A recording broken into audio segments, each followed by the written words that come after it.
Hello! Ayan, mag-exercise muna tayo bago tayo magsimula ng ating gagawin.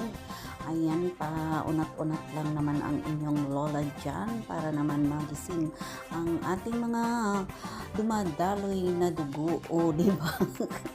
Dahan-dahan lang lola at mahina ang ating panimbang. O, di ba naman? Ayan, pag ganyan-ganyan lang naman ang inyong lola, no? Kaya naman, tayo naman po ay kilos-kilos para tayo ay maging masigla bago magsimula ng ating gagawin. O, di ba? Ayan, palingon-lingon pa. Tinitingnan ko ang mga alaga kung nasaan. Ayan na nga, at tayo ay magsimula at ako ay nag-vacuum. Pumunta ako sa silong at para naman ako ay mag-vacuum dyan. Yan naman po ay nagagawa lamang sa ilang beses sa isang buwan, isang beses lang yata. At wala naman pong gumagabok at talaga ang kailangan ng linisin at kahit paano ay may mga gabok-gabok kahit kaunti. O diba, ang lola ninyo, maalwa naman po ang gawain, no? Ayan, talagang ano lamang at napakagaan at ayan ang vacuum, wala, hindi uso dito ang walis.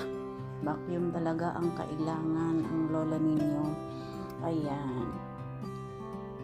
At malawak po yan, hindi nga lang talaga pinakita, ano?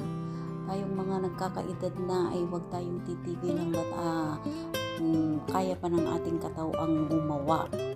At mahirap na ang titigil at lalong manghihina tayo pag wala tayong ginagawa, ano? Kaya tayo ay kilos-kilos habang utay-utay lang, hinay-hinay lang. Huwag nating biglain ang ating sarili at pag tayo nagkakaedad na iba na, hindi kagaya nung kabataan at talagang o diba, malakas at kahit ano mabubuhat. Ayan, thank you for watching mga kalola at ako'y laging nagpapasalamat sa araw-araw sa ating may kapal at ako ay binibigyan ng lakas ng aking pangangatawan at ng ating makaya pa ang ating dapat gawin, o diba? Kaya thank you for watching.